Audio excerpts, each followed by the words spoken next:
है कि जो जब ये व्याधि का रूप ले लेता है ना, तो जिसको व्याधि है, जिसको रोग ग्रसित जो व्यक्ति है, वो समझता है, जानता है कि जो हम कर रहे हैं, जो सोच रहे हैं, वो निरर्थक है, हास्यास्पद है, लेकिन फिर भी इसको किए बिना उसको चैन नहीं रहता है। उसको दिमाग में वो बात अइबे करेगा।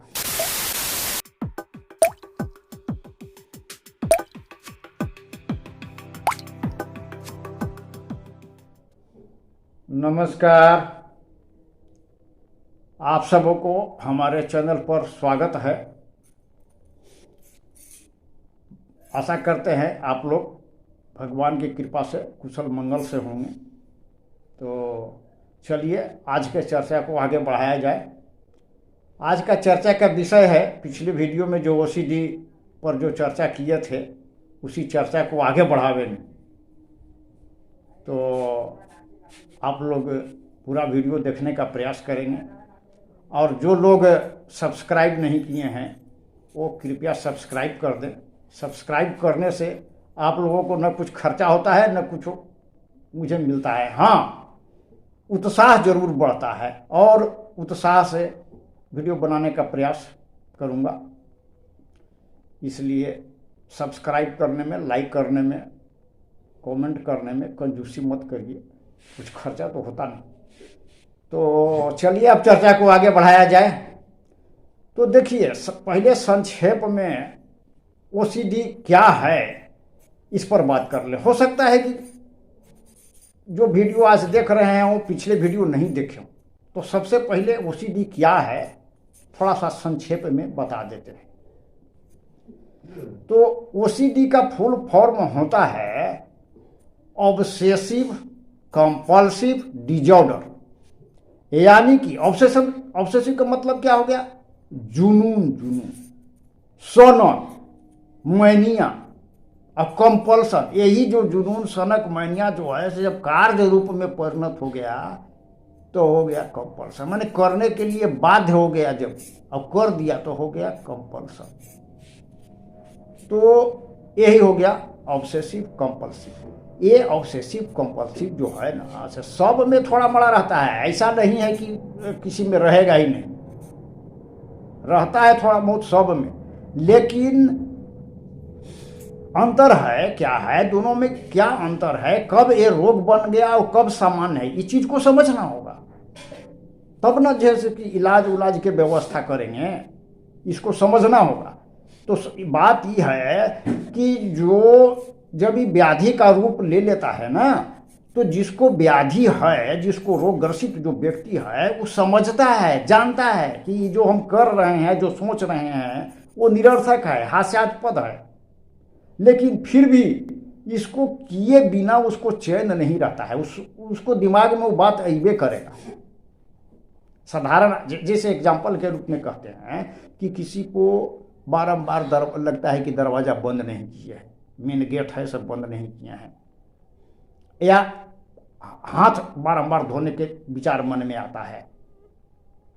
तो देखिए, जब तक विचार मन में आता है तब तक वो ऑब्सेशन है, और जब कर दिया, धो लिया, तो हो गया वो कंपल्सन।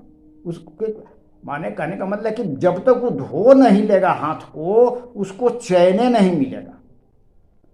अब साधारण आदमी में जब रहेगा तो क्या करेगा? यार भाई, हाथ धोने का विचार आया, चलिए एक बार धो लिया, दो बार धो लिया, उसको संतुष्टि मिल गई, अब उसको नहीं धोने का जरूरत है। लेकिन जो जिसमें ये रोग ग्रसित जो होगा, वो उसको बारंबार उस क्रिया को करेगा, और वो समझेगा, जानेगा कि हम जो ये कर रहे हैं ऐसे निरर्थक कर रहे हैं, नहीं करना चाहिए, लेकिन बिना किए हुए अपने आप को रोकिए नहीं पाता है। ये हो गया बीमारी, ये होता है इसमें। जब तक उसको कर नहीं लेगा, उसको संतुष्टि नहीं मिलेगी, अपने आप को रोक नहीं पाएगा।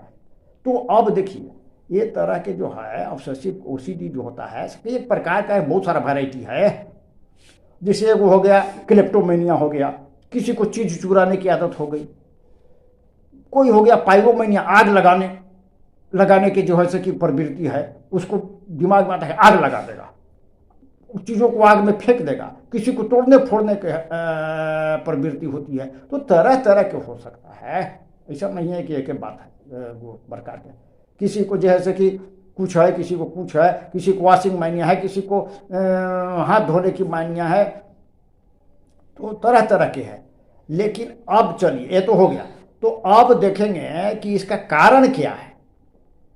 देखिए, कारण के संबंध में जहाँ तक बात है ना भाई, देखिए इसमें विद्वानों में एक मत नहीं है। जितने विद्वान सब अलग अलग अपना विचार दिए हैं। कोई जैसे कि वंशानुक्रम को मानता है, कोई वातावरण को मानते हैं, कोई जैसे कि लैंगिकता के आधार पर व्याख्या करते हैं। फ्रॉइड है से लैंगिकता के आधार पर व्याख्या करते हैं, बोलते हैं कि जो ये बारंबार हाथ धोने वाली प्रवृत्ति जो है से कि एक तरह से मास्टरबेशन से रिलेटेड प्रवृत्ति है। तो तरह तरह के बात करते हैं। हर जितने विद्वान हैं उतने रकम के बात है, तो इनको सब कारण के बारे में सब मिला जुला करके समझना होगा। तो कारण के बारे में उतना डिटेल में जाने का ज़रूरत नहीं है। हम लोग को तो दवाई से ज़रूरत है, दवाई कैसे इसको ठीक करे एकरे से मतलब है, उतना इसका ज़्यादा जाने से ज़रूरत नहीं है। तो ये हो गया कारण। समझ लिए कि बहुत सारा कारण है इसको।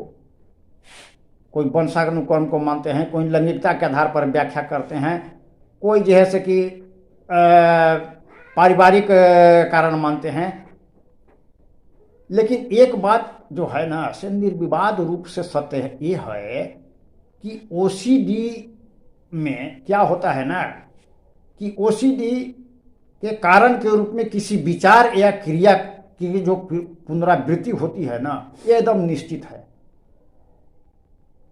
जैसे किसी कारण से उसको बचपन में बहुत सारे देखे होंगे कि ऐसा होता है कि खेल खेल में एक ही प्रकार की प्रक्रिया को बारंबार करना पड़ता है।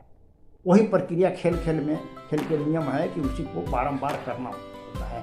और करते करते करते करते हो सकता है कि किसी को उसका आदत बन गया हो, और यही आदत आगे चल करके क्या हो जाता है कि ओसीडी में परिवर्तित हो जाता है। ऐसा हो सकता है। तो आज के लिए बस इतना ही। अब अगले वीडियो में इसके दवा के बारे में चर्चा करेंगे। होम्योपैथिक के अनुसार, मत के अनुसार इसका क्या दवा है, वेज फ्लावर में इसका क्या दवा है, इसी पर चर्चा करेंगे। इसलिए आगे आने वाला जो वीडियो है उसको देखना ना भूलें, बहुत ही इम्पोर्टेंट होने वाला है। तो आज के लिए बस इतना ही। नमस्कार, जय हिंद।